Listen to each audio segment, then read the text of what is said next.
It is a beautiful Saturday and my frame is getting pretty close to paint time. Just had to go and pick me up some more wire wheels. What happened to these things being like $1 a piece, man? I paid $13 for these two, and those are cheap ones. It sucks. I'm gonna blame that on the president we got right now, just because I can. It's like everybody else. It's pretty tough. A lot of this stuff. There's small areas, which is why I got this skinny one, and then there's areas back in here I needed the cup wheel for. I've got a lot of the flat ones, but they just don't get in them areas. But it's basically the inside of the frame got to be done. That one is a brake line, so it stays. Those are 3 fuel lines. They're going. Exhaust is getting reused. Look at that jack stand. Yeah, it's safe, I'm sure. But I got a wire wheel, every bit of this still underneath, and then we can hit it with the oil base farm and implement paint matte black. Alright, so I'm working on my doors here. I just re-greased all of the guide rollers and everything. And what I'm working on now is actually putting the speakers back in. Now, to enhance the sound quality, which I like to hear my music as I'm driving, these are 6.5-inch speaker baffles that go in the door holes. And what that does is it deadens the sound and sort of pushes it back into the cab. And also, I have some heat shield products. You can see they're over there. Banner's wicked awesome. This is their DB armor. It's sound deadener. This stuff is wicked awesome. One, it's lighter than anything else. And two, this stuff has got some serious sound deadening ability. So we're going to put that inside the door, and when you put it in there, you just really need to make sure. Well, look at that. No wonder it always sounded like this speaker wasn't working. Probably because it wasn't. But anyway, there is weeping holes in here that come out the bottom of the door. You see my fingertips? Don't cover them up. Your doors will rot out. So, gonna heat this stuff up. Actually, I'm gonna put it in there first. Then I'm sort of gonna heat it with a torch in the door, stick it to it, and it'll be there basically forever. Then I'll put my baffle in. You put a hole in the bottom for dust and stuff and to run your wires through.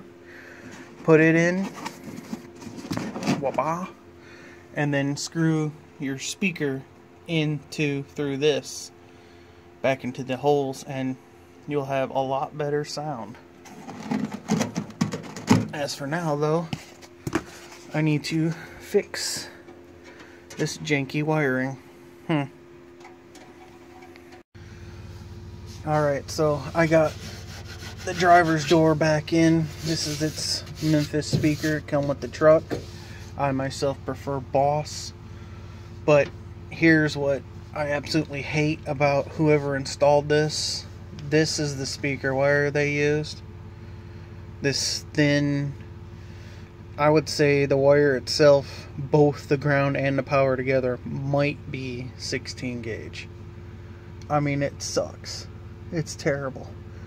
So now instead I've got dual 16 gauge wire running. And what's even weirder is when they connected them, they put them in the end of the butt connector. Focus. In the end of the butt connectors, which for some reason it will not focus on, instead of crimping them the right way. They had butt connectors. I have soldered all of them together and shrink wrapped them, especially in a door where massive amounts of water comes through. You want sealed connections. So ran new wire, which was a pain. and I'm going to solder them to the 16 gauge they had ran for some reason from the radio, and then jump to this garbage, and then back to 16 gauge on here. So now it's 16 gauge fully. Let these Memphis do what they do, and now I'll move on to the passenger side once I solder these up. Alright, so I have been wire wheeling and I have prepped, wiped, blown it all off. We are ready to matte black it. I hate wire wheeling frame, man. I have done this at least 5 times. Let's see here. Did my S10, did the Silverado when I repaired the frame. I did the Caprice. I've did this truck. There's another one. What was the other one I did? I did my Astro van first time, but that was just like a spot. This sucks.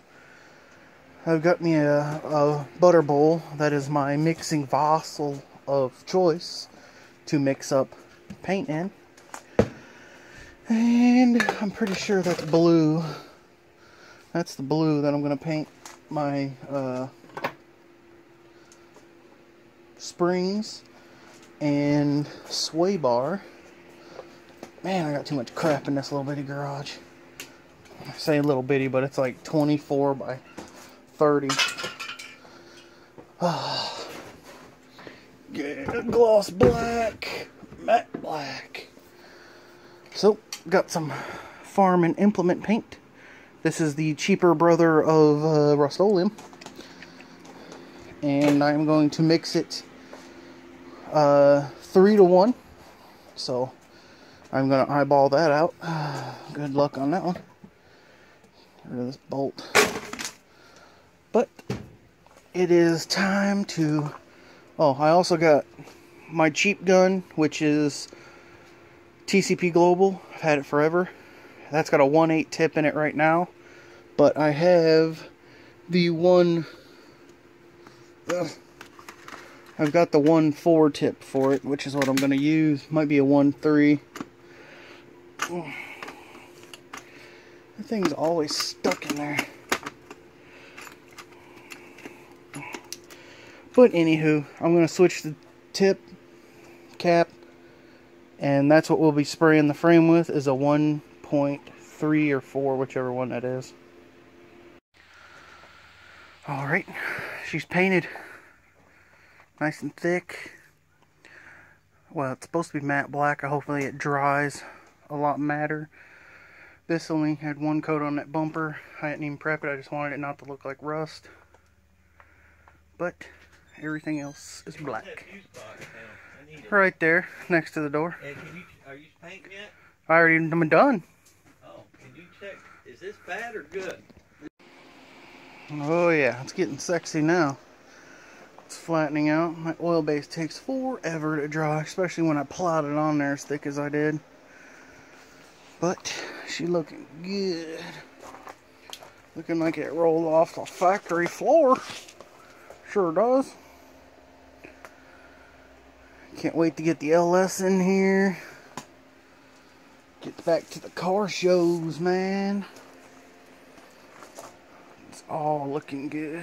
You can see where it's still wet. But it's flattening out pretty nice. Hopefully I don't scratch it putting the LS in. That would aggravate me so. But I still got suspension to do, springs, friggin' spindles. I gotta go get my drop kit. I did this door panel yesterday, but I retaped it all back up. Gotta do the other door panel. Steering column's ready to go back in. I was waiting for the paint. I'm taking these and having them sandblasted. Well, I'm sandblasting them tomorrow. The uppers and lowers. And then sometime this week, hopefully I'll get my LS. And I'll also get my control arms and everything painted and my drop kit. So it's moving, it's progress. Big progress compared to what it looked like before I painted it. Looked like crap before. Alright, finally got these things cleaned. Even after sandblasting, I had to do a lot of wire wheel work. Lots of nasty. So now, I'm going to prep wipe them. I'm going to soak them. I'm going to try to get everything off here. And then, oil base matte black. Gonna have to order new bump stops. I gotta order some sway bar bushings anyway, so might as well get some new bump stops. Just rubber on here, ain't worried about them. Don't need poly for that for no reason. Just for a bump stops, be ridiculous. But sway bar for sure. Let's clean them. I soaked these things, man. There's probably some runs on them. But these things are going to take a beating from putting springs in and ball joints and shocks and everything else. So they really need it. Right now they are glossy. I'll check them tomorrow and they will be matte. Beautiful, beautiful matte. Just like the frame. Oh, beautiful, beautiful matte black. Just like the rest of the accessories. It's going to be sick. Especially when the LS goes in there. Blew out the LS too. I'm gonna shave its intake, paint it blue, it's block blue, probably valve covers. And it's gonna be so sweet. So sweet. But I'm out of here now. I'm gonna let this sit and stink out the rest of it. Made sure to cover up anything important. Yeah, my garage is a friggin' mess. Like, seriously. But all for a purpose. So I'm gonna let them hang, dry, start rebuilding them tomorrow. Maybe if they're dry. So I have got my drop spindles off of the donor truck. And one of the weird things, which I've never seen, is these right here. This has 3 holes in it. That one has like 9. And it's all on one side and the rest is regular on the rotor. Now I don't know if these are upgraded rotors, but it did have these, what I appear to be upgraded pads. Considering nobody's going to paint the back of their brake pads. So I'm going to try to figure out where them came from to find out what brake calipers on here. Maybe find out what kind of rotor this is. And also, I'm hoping when I pull this off, considering they didn't put enough grease in there, I'm going to clean all that crap out. New, fresh. I prefer to use the, let me see here, I'll show you guys. Pretty sure I got a tube of it. Well, I thought I had a tube sitting there. But it's a Lucas, and it has anti-seize in it, and Red and Tack. That's the name of it. Yes. Here we go. Yes, Lucas Red and Tack. That stuff right here is the shizzle. High heat. I mean, it's the bomb. That's the stuff right there. And you can get it at Walmart for like $4. Come on, guys. Come on. But that's the stuff I pack all my bearings with. I actually use that on polyurethane bushings too. But the reason I am looking for the make and model and everything of these spindles is if I need bearings, I can just, you know, I don't know, this come off an 80 double headlight. Now I'm putting it on a 79 single headlight, round headlight at that. And I'm pretty sure these are 1-inch rotors, so it's a big change. But these are definitely drops. I believe they are 2.5. But hopefully I can find the part number, strip them, clean them, paint them. So that's what I'm doing now.